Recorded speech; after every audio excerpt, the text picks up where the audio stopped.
And we'll be taking you live to the India Today Cricket Conclave, Salaam Cricket. बेहतर जानते हैं political situation को, बहुत पढ़ाई भी बहुत की हुई है इनको, नंबर्स भी बहुत अच्छे जानते हैं। मैं उनकी पढ़ाई वढ़ाई सब समझता हूँ, और ये जो आपने कहा मैं समझता हूँ कि सचिन को थोड़ा सा आगे ले जाए, सुनील इसको आगे फिर ले जाए। उसके लिए आज ही जा रहे हैं बॉम्बे, मैसेज दे देना भाई सचिन को।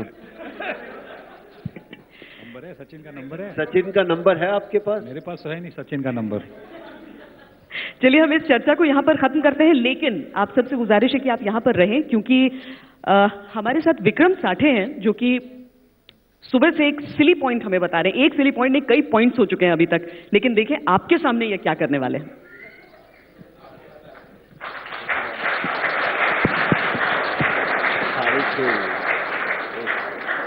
मैंने इन सबका इमिटेशन सुबह से मैं कर ही रहा हूं।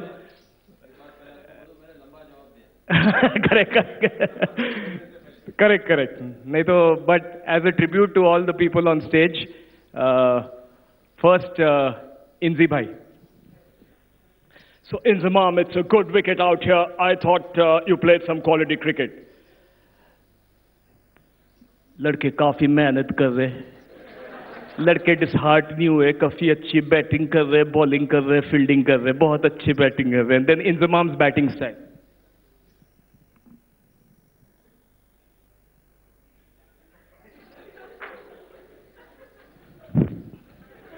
Ladies and gentlemen, 10,000 runs, Inzamam ul Haq. I repeat, Ajay Jadeja, air hostess, always smiling. So, Ajay.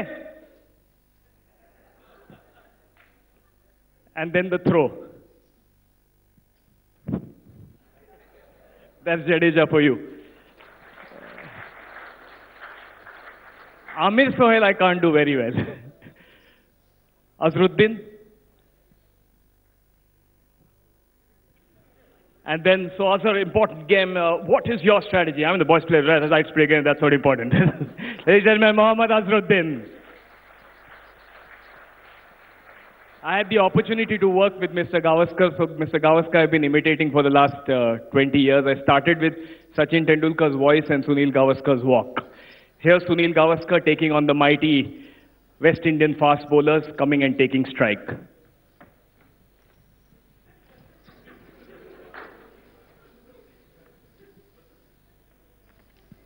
That is the late cut which never plays. Ladies and gentlemen, Sunil Gavaskar. And then Kapil Dev.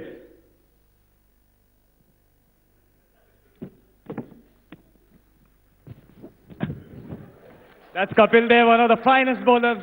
Thank you very much, gentlemen. You've been an absolute legends of the game. तू थोड़ा मोटा हो गया, तेरा अभी action वैसा नहीं रहा. You have to work little harder. Very harder. That's why it is easy to observe, not to play like it. आपका पूरा साइड ऑन होता था, हाँ ऐसा होता था. अभी थोड़ी सी मेहनत और करनी पड़ेगी. करनी पड़ेगी. आपकी इतनी फिटनेस नहीं आ सकती. Thank you very much. A huge round of applause for the legends of world cricket. Thank you very much. Thank you very much.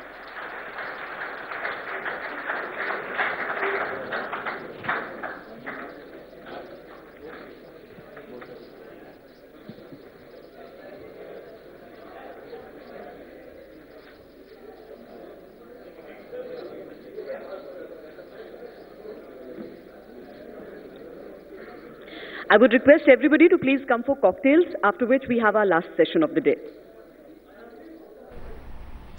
Well, the pressure of World Cup is always great, and it gets to the heads of even the best in the sport. Take a look as the legendary cricket captains like Clive Lloyd, Arjuna Ranatunga, Alan Border and Sourav Ganguly talk about handling the pressure at the Salaam Cricket Conclave. We're going to start the session with the use of the word pressure. It's an 8-letter word, but it often makes the difference between winning and losing a World Cup. And I'm going to start with the oldest man on our panel, because he won the first World Cup. Because the general feeling, Clive Lloyd, was the West Indies team in 1975 and 79 was so good that you didn't have to deal with a word called pressure. You were just too good for the rest. And you were seen as the cool cat.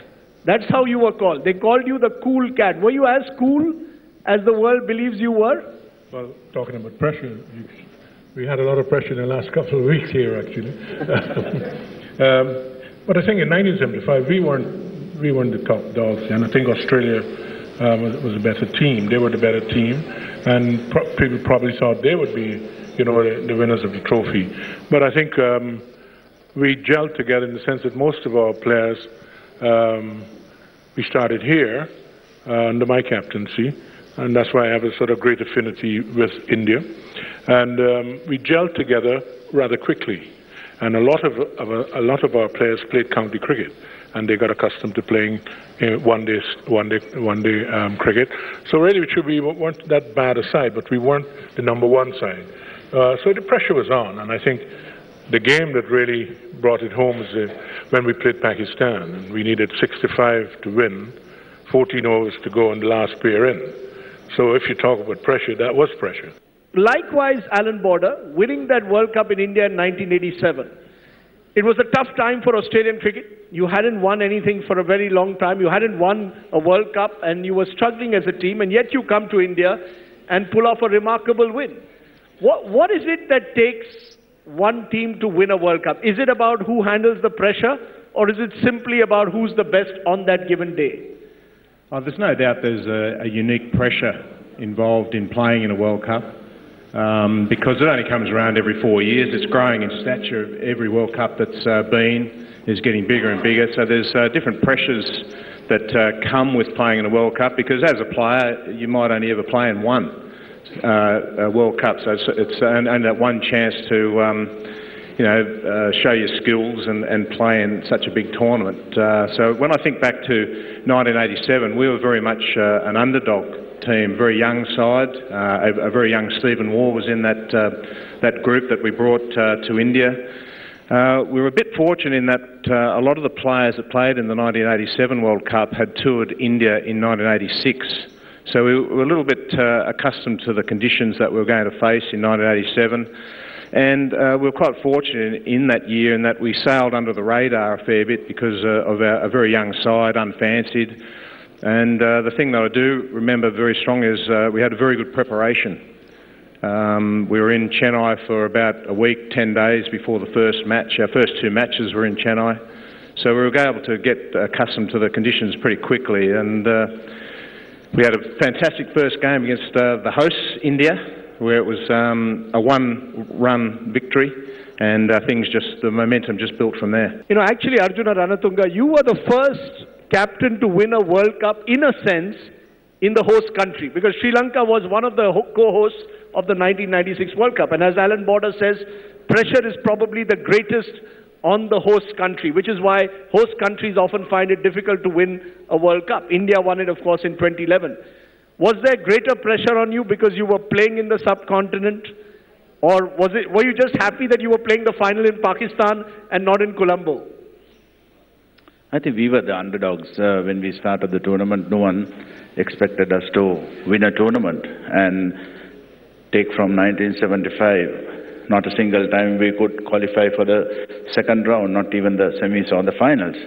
But we had a lot of plans. We did a lot of homework before the tournament, but we were very lucky that Australia and West Indies didn't play the first round. So I started with 4 points. So I knew that I was in the quarterfinals straight away. And the only time we realized that we were a really good side when we came to Delhi, beat India in Delhi. That's the time all these youngsters realized that we have a very good chance in the World Cup.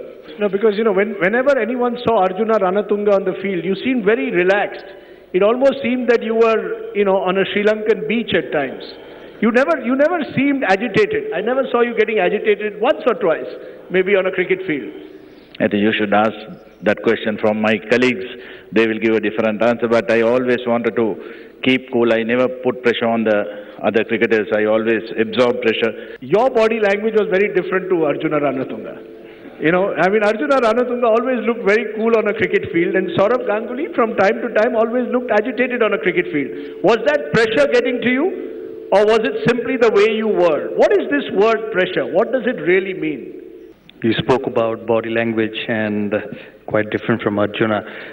In India we always hear this word that India is a sleeping giant. And at times I felt with my team that with so much of talent, they were a sleeping giant and I had to wake them up. And I'm not that sort of a person what you see on a cricket field. Off the field, I'm a completely different laid-back person. But I had to get the team going because there was so much talent in that side. And it never delivered at the right time, especially overseas. So, it started from the tour of Australia in 2001 when Steve came down, and I realized that suddenly if the side's pumped up and if the side's fighting, we look a much better side than if we are just allowed to India. Steve was here, so we're not going to talk about the instance where you kept him waiting. We'll probably ask him that, about a toss which you actually kept Steve Waugh waiting, and you didn't come. Was that part of trying to get the pressure on the other side? Was it a deliberate tactic to get under the skin of Steve Waugh? No, I was searching for my blazer. It was lost somewhere in the dressing room. That's a bad excuse. He's laughing. He doesn't believe it. After all these years, he's not going to believe that you kept him waiting on a cricket field because you were not giving him your blazer. It's 14 years. I've forgotten the reason. It's been 14 years now. And it's always been great to play with Steve. He's been such a champion. And to see him bat and see him win games for Australia has been really fabulous.